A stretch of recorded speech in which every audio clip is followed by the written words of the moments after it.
God wants every last one of you to be successful. Every one of you. We have to make decisions along the way to get it. But you can do it. You just got to quit tripping. Quit asking God for little bitty stuff. You ever thought about asking God for something big? Why are you wasting his time? Oh, God, help me make my rent. What? Why don't you ask God for a mortgage? If he gonna give you the money for a place to stay, if you keep asking for rent, he keeps giving you the rent. If you ask for a mortgage, he'll give you the mortgage. That's how it works, man. Rich people ain't that smart. I'm telling you. They just know some of the principles of success. You just gotta learn them. That's all it is, man. You just have to get there. It ain't that, it's hard, but it's for everybody. The problem with success, the average person doesn't think it's for them. That's the only thing that's stopping you from. And think about it. Most people in North America, around the world, the Western world, are they truly fit, strong, and healthy? Do they truly have a relationship that's totally passionate? Do they love their work? Are they economically free? The vast majority, you and I both know the answer is no. If you want to be like most people, then what you got to do is figure out how to survive. If you want to lead, you got to thrive. The quality of your life has nothing to do with how much money you have, how many beautiful children you have, how many people love you. The quality of your life is where you live emotionally. If you got $1 billion and every single day of your life, all you're focused on is what you're worried about, your life is worry. Or what you're angry about, your life is anger. You see, what you and I focus on massively affects how we feel, whether we're thriving or surviving.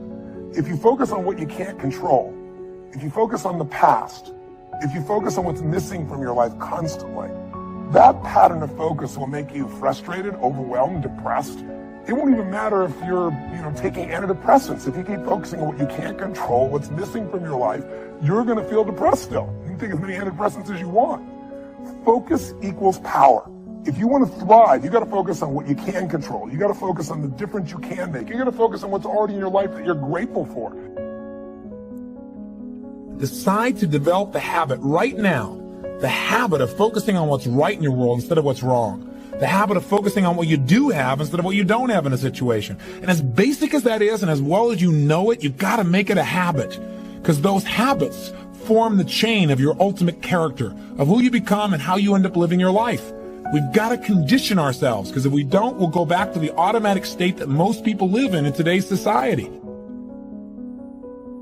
Here's the next one. Exercise your willpower to change direction. You don't have to keep doing what you've done the last 6 years if it's not yielding you the benefits you want. See, if you're a goose, you have no choice to do the next 6 like you did the last 6. But if you're not a goose, here's what you can do. Pick a new destination and start going that way. You say, well, I've done this for the last 2 years. I'll probably have to do it another 2. And the answer is no, not in a million years. Now, you can change 1 little degree at a time, or if you want to, you can revolutionize the whole thing. Who says you couldn't revolutionize the whole thing in a week's time and start a brand new direction that will most assuredly help you arrive in a brand new place a year from now, 3 years from now? Any year you choose, you can make incredible changes in your life. You're not a tree, you don't have to stay. You're not a goose, you don't have to fly south. I'm telling you, anytime you want to, you can say, I'm going to change my attitude, I'm going to change my income, I'm going to change my abilities, I'm going to do more than I've ever done before. Take on that as your God-given right as a human being to change your life to whatever degree you want it to change. Nothing changes your life like decision. I mean real decision now. Not where people go, well, I'll try, or I kind of decided I want to give this a shot. The word decision comes from incision in Latin, to cut off from. And when you make a decision, you cut off from any possibility except the thing you've committed to. As I always tell people, if you want to take the island, burn the boats. I mean, if you make a real decision, every bit of you is committed to something, it's amazing how life will move for the force of nature of a human being, man or woman, that says, this is how it will be. I don't know how I'm going to get it done, but I know this is what I'm going to do. I know why I'm going to do it. As Martin Luther King has said, it's any man who hasn't figured out what he's willing to die for isn't fit to live. If you can find something you're so excited about, if you can find something that will drive you with that certainty, and you add to that decisiveness, you can change anything. You don't like your job, change it. Oh, but there's no jobs out there. Oh, right? Change it, start the job. Change who you are in the job where you are, and enjoy yourself. Change your perception. Change your appreciation. Change your gratitude. Change your daily rituals so you start to enjoy things. Change what you notice. Change from trying to get something to trying to give something. The whole game will change. Decisiveness is the ability to make a decision even though you're uncertain once again. The only thing that changes our life long term is when we raise our standards. What does that mean? That sounds so boring and dumb. It means that all of us in life have things we want. We don't get what we want. We get what we have to have. Remember I said earlier, we all get what we tolerate in ourselves and other people. But when you're no longer willing to tolerate something, that's when your life changes. The difference in people is their standards, period. 3 decisions we make. We don't usually make them consciously. I mean, they're more like unconscious for most people, which is why the results they get are so poor. But the first question is, decision you got to make is, what am I going to focus on? So right now, there are millions of things you can focus on. You can focus on the past, the present, the future, what's going on in your body, the touching your clothes against your skin, against your body. There's a million things you can focus on, but our brain can only handle about, somewhere between 3 and 7 at a time. It's our capacity to consciously organize and chunk. And so whatever you focus on, you feel. So if if you're saying, oh my God, the world's over, we're never going to be able to be back to normal again, we're never going to have a relationship with another human, we're going to avoid each other at all costs. Well, if you picture that, you imagine it, you're going to feel it as if it's real. If you think somebody has screwed you over, you're going to be angry, even if it's not true. I don't know how many of your viewers have ever done this, but you got really mad. Someone told you something and you got mad because you felt hurt, and you confront this person and it never even happened. Right? It's just what happens in our heads. We feel what we focus on, and most of us don't control our focus. Take charge of your life. Take charge of your time. Take charge of your resources, which we're going to talk about next. Take charge of your health. You're the one that's responsible for it. It's not a requirement of society that you not have a heart attack to take care of your family. That's not a requirement of society, but you must make it a requirement of yourself. Society doesn't require that you build a financial wall around your family nothing can get through. That's not a requirement of society. It's a requirement you impose on yourself to build a financial wall around your family nothing can get through. Ask for wisdom to deal with the challenges of today and tomorrow, to deal with the challenges your family brings you. Don't wish it was easier, wish you were better. Use your willpower to start the process. Just willpower to change a little or change a lot. Anybody can change. You don't have to repeat last year. Clean up the errors. Invest it now in the next year. Watch it make the difference. So one thing that leaders do is they focus on the things they want. They focus on what they can control. They focus on what they have. They have a combination of gratitude, strength, and commitment. They really unleash the second element. They have a vision. They have something that they're after, something they want to create, something they want to contribute, something they want to give, something they want to make happen. And that's when you become a creator again instead of a manager of life. And it's easy to lose that sense of vision in your life through disappointments. Hey, we've all had them. You get all excited about something and then, life seems to crush it. Somebody betrays you. You betray yourself. You don't follow through, and then you don't trust yourself at the same level. What makes somebody a leader is they build this certainty, and not only with focus, not only do they get a vision for what they want, but they bring that certainty in their body. Don't become a victim of yourself. It's possible to become a victim of tragedy. It's possible to become a victim of gossip. It's possible to become a victim of the things that happen out there. But here's the most important thing. Don't become a victim of yourself. Forget the thief in the alley that's after your purse. What about the thief in your mind that's after your promise? The thief in your mind that says you're too short. The thief in your mind that says you're too tall. The thief in your mind that says, well, yes, it'll happen to people out in California, but it can't happen way over here on this side of the world. I'm asking you to conquer that thief even though you find him in your own consciousness. I want to reassure you that you can do it. I want you to reassure you that you can make the decisions. I want to...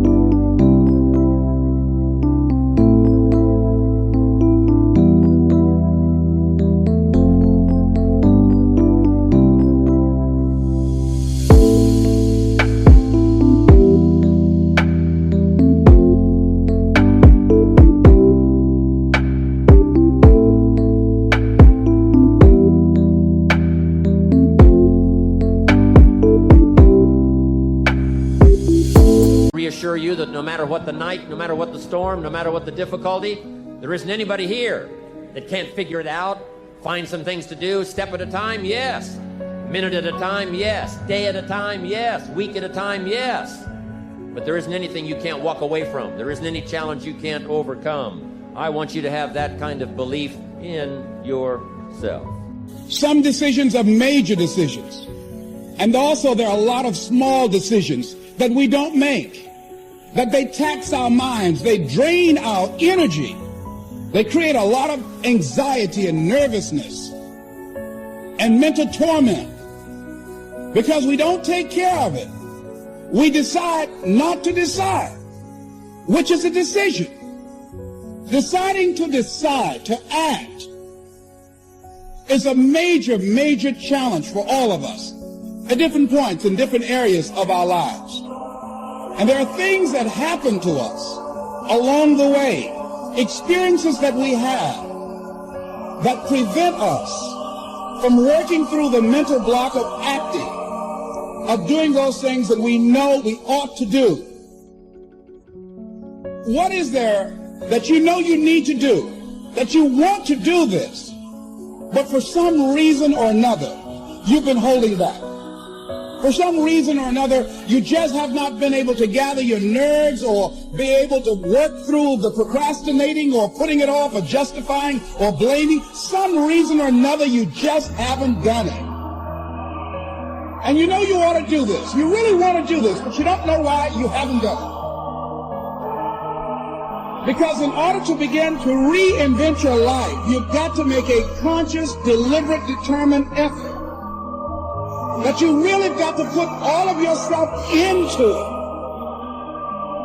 It's very challenging to act, to do those things. There are times when you're looking at it and you say, I know I need to do this, but I don't feel like it.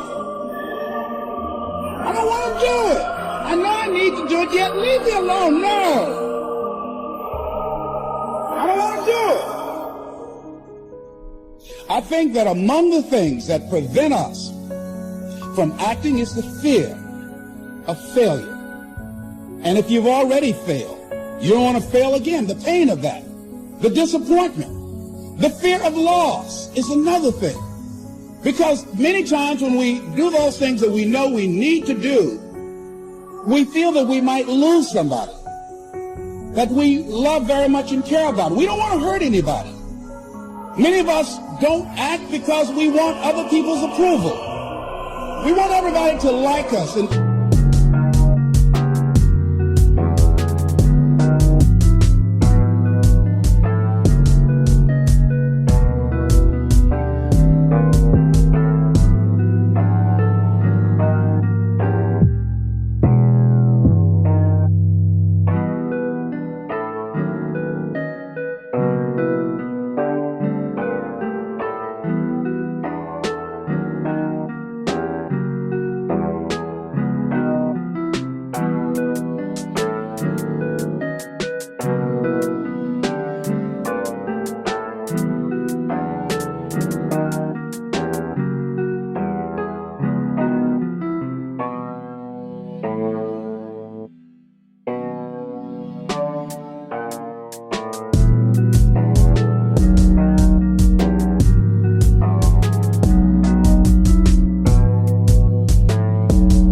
Accept us.